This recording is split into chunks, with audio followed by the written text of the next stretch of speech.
The Bible says that all things work together for good to those who love God and are the called according to his purpose. So today we'll talk about Joseph and how the things that he went through, even though they weren't good things, they still worked out for his good and for the good of others.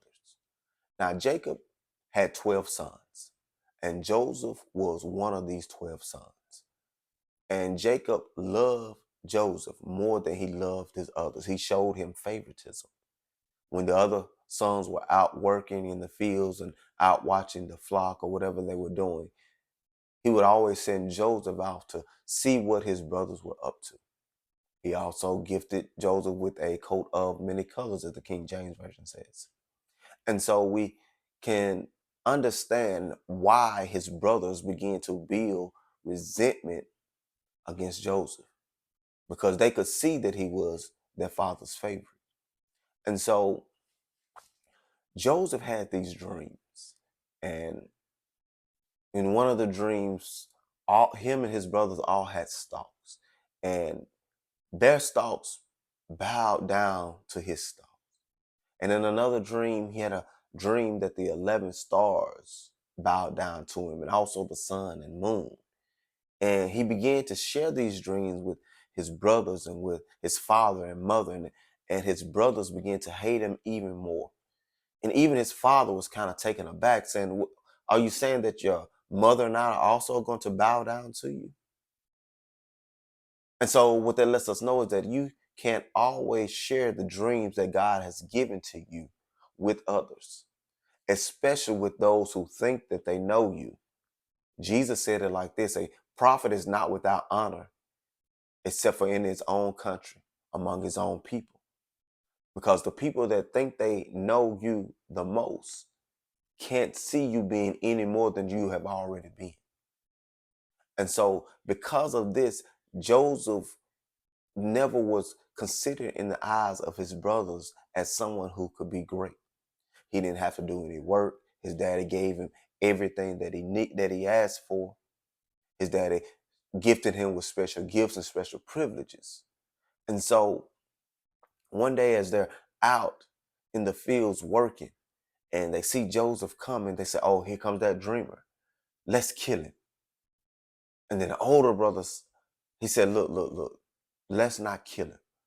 Let's sell him in slavery. We're gonna put him in his pit and we're gonna sell him in slavery.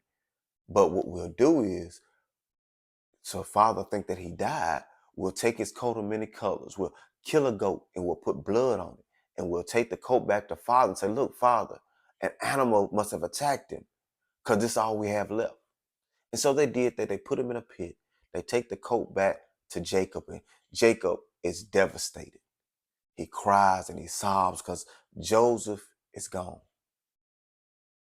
And so the older brother, he had in his mind to go and rescue Joseph from this pit and bring him back to his father. But before he could get back, some travelers came and they found him in the pit.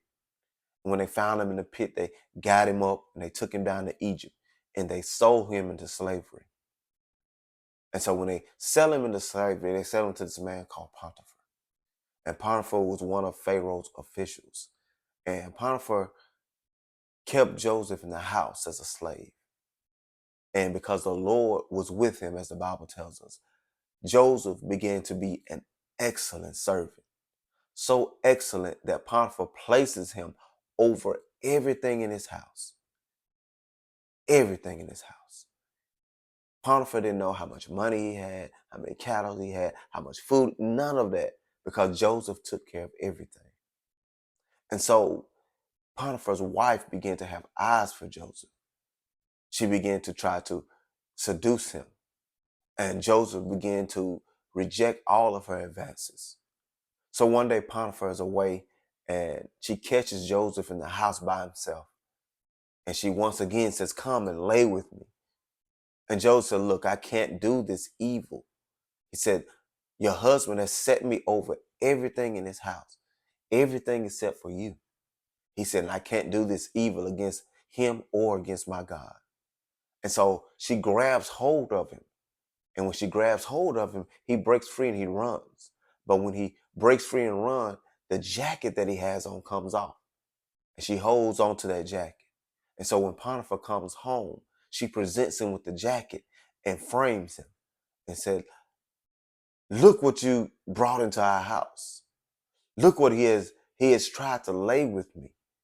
And before Potiphar came home, she had already told this same story to the other servants to get them on her side. And so the Bible tells us that Potiphar is filled with anger. And he takes Joseph and he casts him into prison.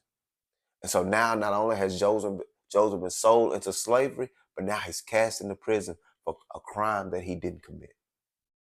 And so now while Joseph is in prison, Pharaoh has a butler and a baker. And for some reason or another, they both offended Pharaoh and they both get sent to prison. And as they are in prison with Joseph, Joseph becomes such a good prisoner that even the captain of the prison sets him over all the other prisoners. Because as the Bible tells us, the Lord was with him. And so even as a prisoner, he excelled so much so that his circumstance, his situation did not determine what type of person he was. And that's what we have to remember in our own lives, is that it's not so much so what happens to us, but it's how we respond to what happens to us. And so while they're in prison, the baker and the cupbearer or the butler begin to have these dreams. And the baker, he has his dream. He said, man, I can't seem to understand it. I have a dream. And in this dream, there's these baskets. And I'm carrying these baskets on my head, and birds are eating out of the baskets. And the butler said, man, I had a weird dream too. He said, I had these clusters and I began to squeeze wine into Pharaoh's cup from these clusters. And Joseph hears them talking about their dreams. He said, oh, I can tell you what your dreams mean. And he said, these baskets that you see and these clusters, they are one and the same. They're the amount of days that it's going to take for Pharaoh to deliver you from this prison.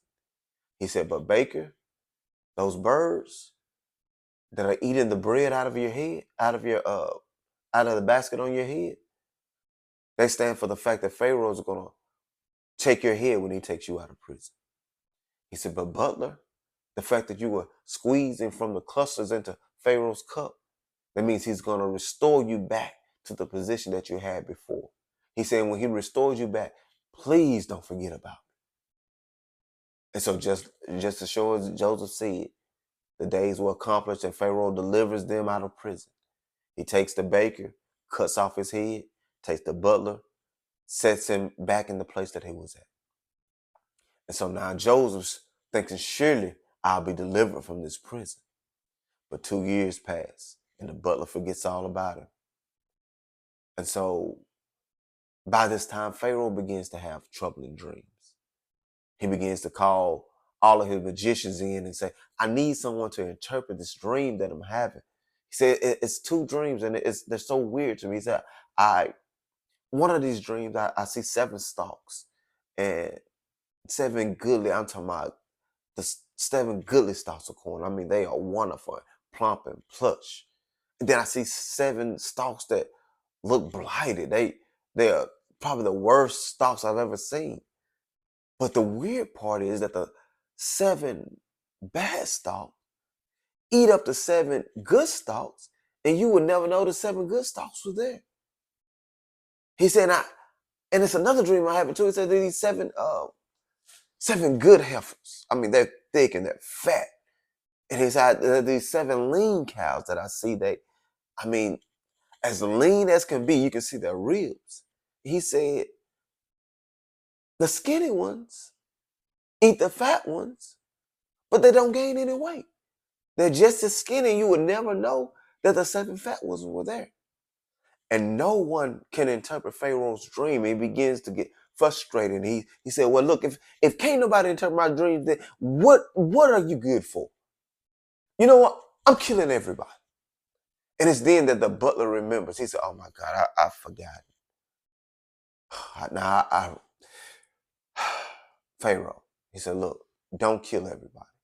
He says, there's this man in prison named Joseph. I know he can interpret your dreams. He said, me and the baker, we had similar dreams. He said he interpreted the dreams, and his interpretation was spot on. And so Pharaoh sends for Joseph. And they bring Joseph up, and Pharaoh tells Joseph his two dreams.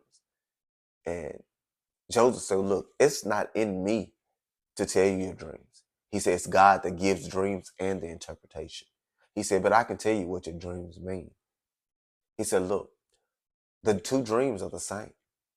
He said, the 7 fat calves and the 7 good ears of corn, they are the same.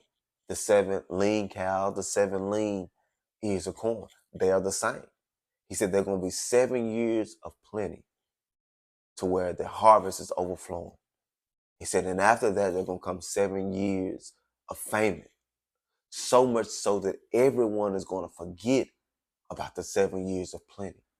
He said, Pharaoh, the best thing for you to do, because God has given you this dream for a reason. He's letting you know what's about to happen.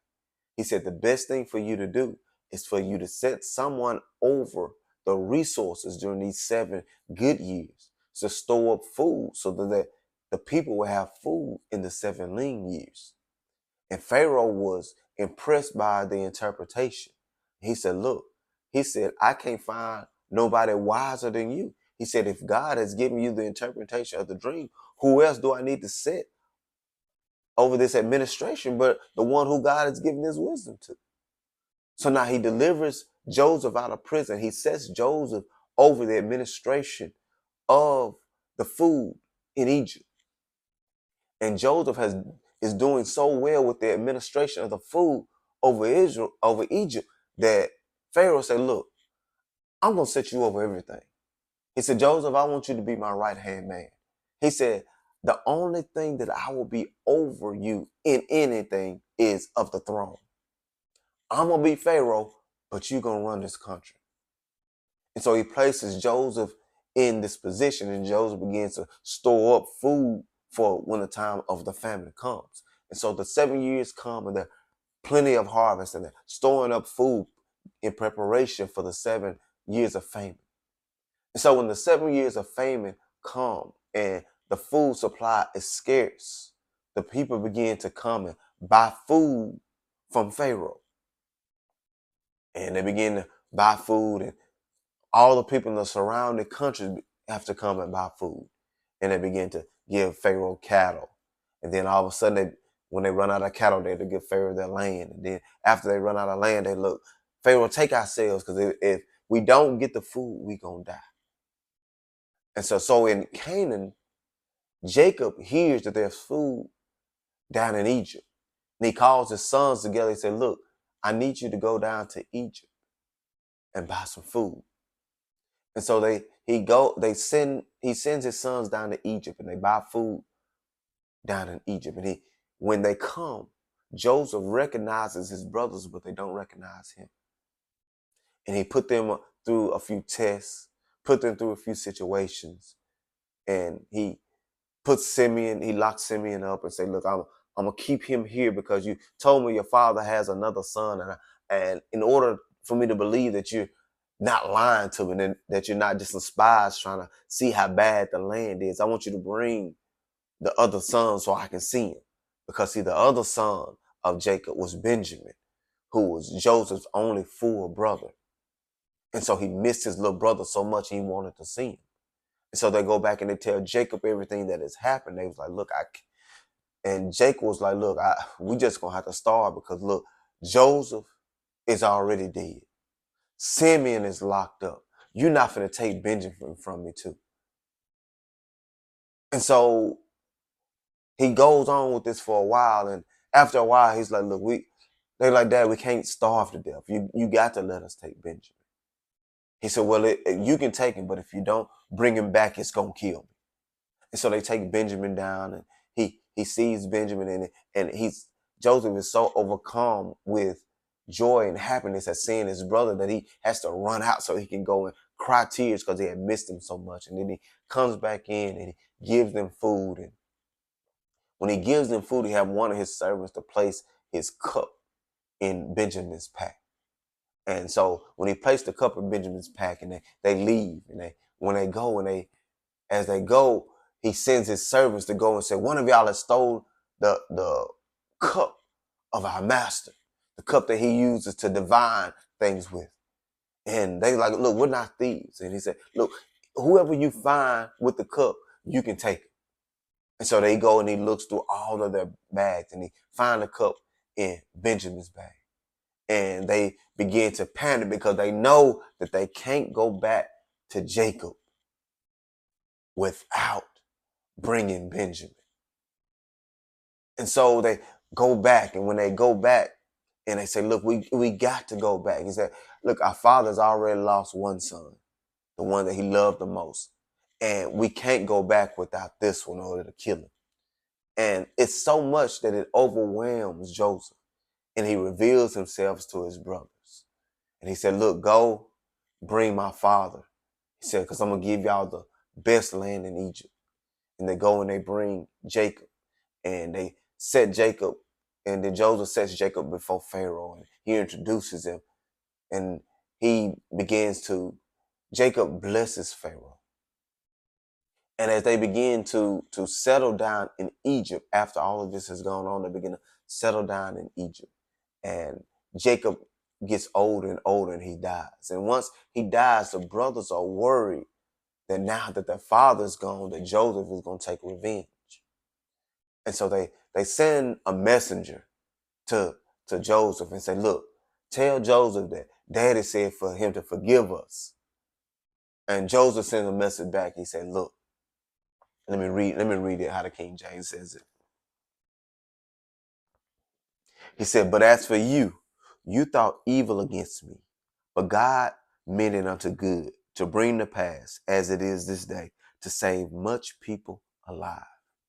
See, sometimes when bad things happen to us in our life, and it just seems like we can't get ahead in life, God will use those same situations to put us in position that not only brings us up to the place that He's called us for, but because it brings us up, it also brings those that are around us, those that are important to us.